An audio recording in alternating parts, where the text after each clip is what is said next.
Are you dealing with a family member, a friend, or a spouse who has a tendency of having those shallow emotions, who has to be the center of attention, and who uses manipulation to get what they want? Well, you might be dealing with someone who's suffering from histrionic personality disorder. Watch this video and get the knowledge that you need to understand the situation you're in and understand the symptoms of HPD.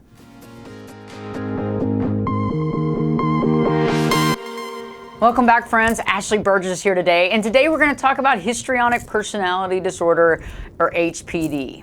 You know, there's approximately 3.8 million adults in the United States that have been diagnosed with HPD, so this is an important thing to talk about, and it's important to understand the characteristics and the symptoms of HPD. We might be dealing with a family member, a friend, or even a spouse who is affected by HPD, and if we don't realize it and we don't understand the symptoms, we cannot work around it, we cannot deal with them effective, and we don't understand really what we're dealing with to begin with. So let's start talking about the symptoms of HPD. According to the DSM-5, a person needs to have 4 or more of these symptoms, and I'm going to go over 9 of the symptoms of HPD. So let's begin with number 1. The first one is self-centeredness, wanting to be in the center of attention and not feeling comfortable when you're not in the center of attention. Okay, this is important. So someone that suffers with HPD has to be in the center of attention, or they feel as though something's wrong, and they will do whatever they need to do, use whatever measures they need to take to be in the center of attention. So if you're dealing with somebody with HPD, they're constantly vying for attention, doing what they need, whether it's raising their voice or doing something crazy to get other people's attention so that everybody begins to fixate their eyes on them. Usually, sometimes people with HPD are considered the life of the party. And you can be the life of the party and not have HPD, but this is definitely one significant symptom that you want to think about. The second symptom is constantly seeking reassurance or approval from others. Okay, so remember, when you're not getting your validation from within and you're going outside to get validation, you're looking for other people's approval to approve you, right? And so that's a significant symptom of HPD, because they don't have the ability within themselves to find their value, okay? They haven't found their value internally, and so that's another reason why they choose to be the center of attention, is because that validates them. So this is an important symptom to remember as well. The next symptom is inappropriate seductive appearance or behavior, okay? And this is pretty self-explanatory. But somebody that's suffering from HPD will use that seductive behavior to get attention from others, especially from the opposite sex, but not always. And they use that seductive appearance and behavior so that they can not only fit in, be the center of attention, but also get that validation that they're looking for. The next symptom that I want to talk about is rapidly shifting emotional states that to the outside world appears quite shallow. Okay, so what does that mean?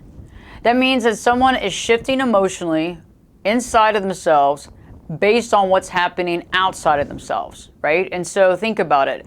If you're the center of attention at one point and how that makes you feel, and then you're no longer the center of attention, how that makes you feel, right? If you're not getting the accolades from other people or that attention, how that's making you feel, right? You're feeling abandoned, you're feeling left out.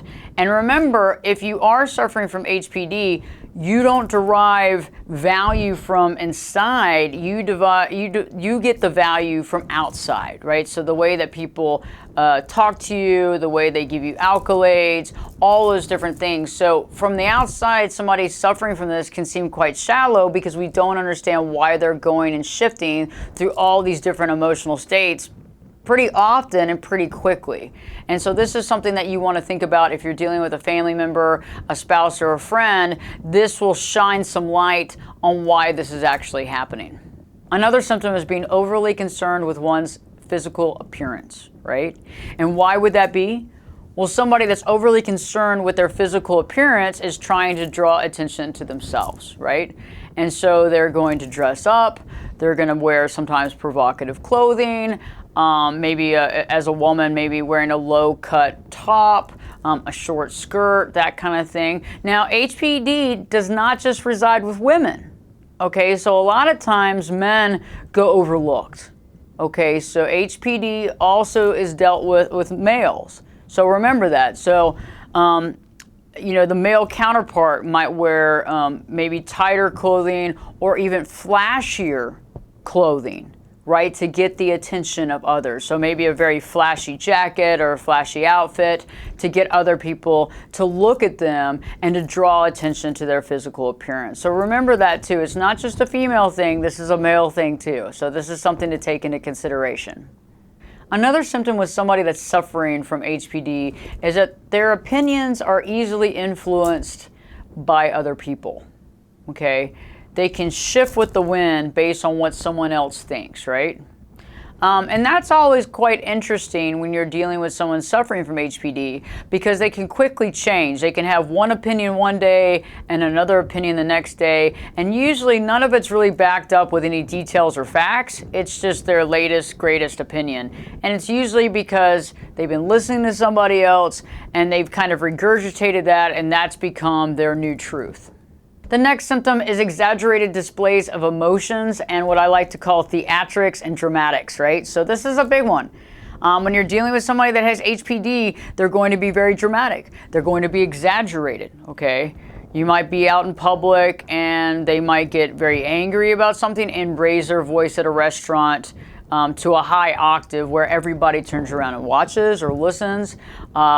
They might get very emotional. And so they might start crying, they might be very exaggerated in laughter. So all these things are very exaggerated and very dramatic. And I think some of us have taken drama classes when we were in middle school or high school. You know that in order to project yourself to the back of the room at the theater, you have to be quite dramatic. Okay, so think about that when you're dealing with somebody with histrionic, because they're doing the same thing, but they're doing it in real life, not on stage. The next symptom that I find very interesting, and I find this an HPD calling card, is that they have a tendency to believe that relationships are a lot closer than they are. Okay, and what I meant by that is that they believe that relationships are a lot more intimate. So they might have met somebody maybe a week ago, maybe in passing a couple of times, and the way that they refer to that person is a close friend. Okay, and it's interesting how the other person involved with that equation might not remember this person. They might remember them but not remember their name, or they might remember their name and they'll call them an acquaintance or, hey, we just met. And so when somebody is affected and suffering with HPD, the lines of connectivity in relationships are pretty much blurred. Okay, and so they feel as though they're connected quite quickly when that's not really the reality. So definitely something to think about and benchmark when you're dealing with someone with HPD to understand these symptoms, because then you start understanding why they're saying that they're really good friends with this person and you really haven't seen them spend much time with this person at all. And so it can seem almost like a lie, but in their head it seems like reality. And last but not least, somebody suffering with HPD is highly suggestible. They're easily influenced by others. There you go. Their opinions and thoughts can be influenced by others. They can literally shift in the wind based on what someone else tells them, whatever that other person's telling them or saying to them. They can be easily influenced by the things that they buy, the things that they want, how they feel, because they don't really seem to have that internal gauge, right? And one of the things that I find with folks that are suffering with HPD is that there's no boundaries, because there's no real understanding of what they stand for personally, because they are looking for acceptance in the outside world, that they're trying to give everything and be that person that everybody wants, and so they really don't understand who they are. And so obviously they're going to be easily swayed when it comes to thoughts and ideas and the direction of their life and how they feel. So this is definitely another symptom. So remember, in order to be diagnosed with HPD, somebody has to have 5 or more of those symptoms. And I just went through the 9. So it can't just be a couple of them. And so think about that. That's very important. But if you're dealing with a family member, a spouse, or a friend, and this is starting to hit home, okay, you might be dealing with someone that's suffering from this disorder. I do want to go over a couple of things before the end of this video. The first is the causes of personality disorder and the cause of HPD. Okay, there are 2 causes. One is genetic, family tree. You know, when mom or dad or somebody in our family tree has HPD, we have a larger chance of acquiring it as well. Okay, so genetic predisposition. The other is, environmental. So the other is environmental based on childhood events, okay? So when we are children, when we are raised by the people that are supposed to be watching us, mom, dad, or whoever is supposed to be taking care of us, when they take care of us and they do the right thing and they're there for us, we grow up a certain way, right? Well, on the other hand, if we grow up in a family dynamic that's abusive, neglective, if we grow up in a family dynamic that is mentally and emotionally abusive, physically abusive, sexually abusive, okay, all these things can lead to personality disorders. So I want you to realize that if you're dealing with someone that you suspect has histrionic personality disorder and you don't see that in their mom, dad, or any of their family members, this could be a telltale sign that their childhood, okay, that they're growing up, either they were abandoned, they were neglected, or they were abused. And so this is just something to remember to put in the back of your head if you're dealing with someone with HPD, because this is very real. It's either genetic or it comes from these childhood events. So I've gone through the symptoms of HPD, the causes of HPD or personality disorders. So what can someone do that is affected by HPD? Well, first, they can obviously seek help and go through psychotherapy. They can also get cognitive behavioral therapy, and this will help quite a bit to understanding the thought process, right? And how someone gets from A to B. Because remember, when you're dealing with HPD, the thought process is different. And so in order to expose that and have the person, the client, being aware of what's going on can help them to really gain not only knowledge about themselves, but to understand why they thought this, and also how to step back emotionally and see what they're doing to stop living in the same cycle. Very powerful stuff. But remember, the help only helps if somebody's willing to get help. And oftentimes, somebody that might have HPD does not see something wrong or anything wrong with their behavior. And if that's the case, they're probably going to be less likely or not likely to seek treatment.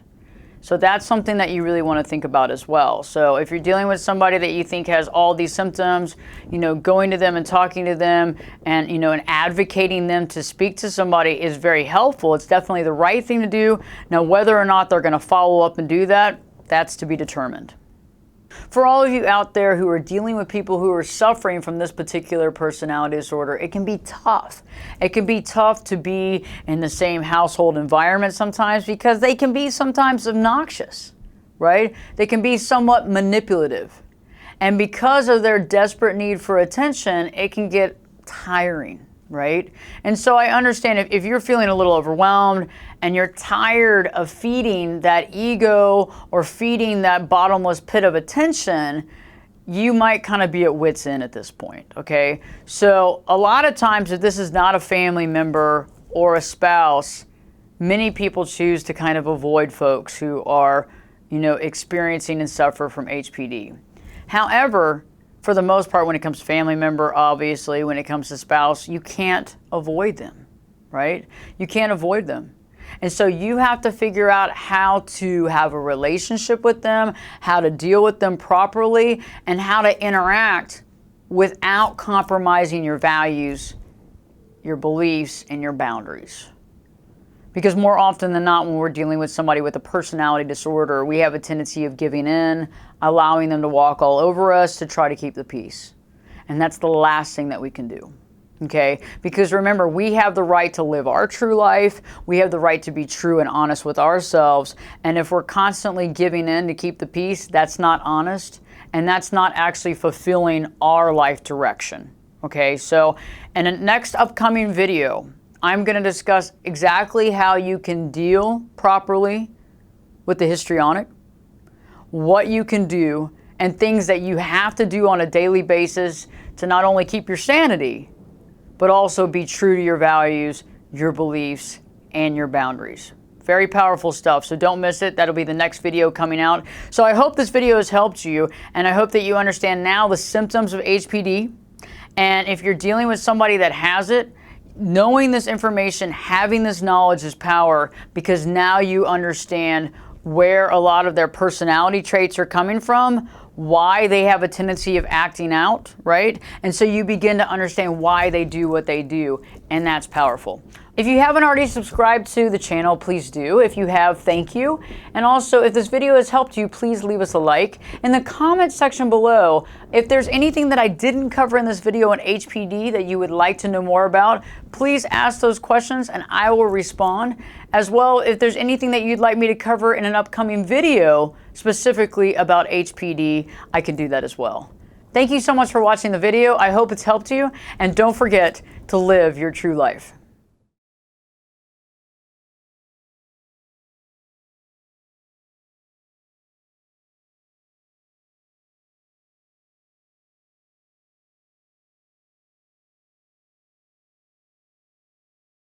Are you currently in a toxic relationship and unsure what the next day will bring?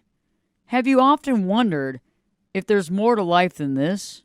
Do you suffer from self-esteem issues that you've had since you were a young child? Have issues or have difficulty speaking with your family? Do you feel surrounded by self-centered people? Seems as though you're always giving and they're always taking. If you've answered yes to any of these questions, you need some answers. The 10-day challenge to live your true life gives you the knowledge and techniques for creating boundaries in your life that help us to deal with family, as well as dealing with those narcissistic and toxic people in your life. It offers the insight into understanding and overcoming your self-esteem issues, and to begin to see for the first time your amazing value. You owe it to yourself to find the power within you.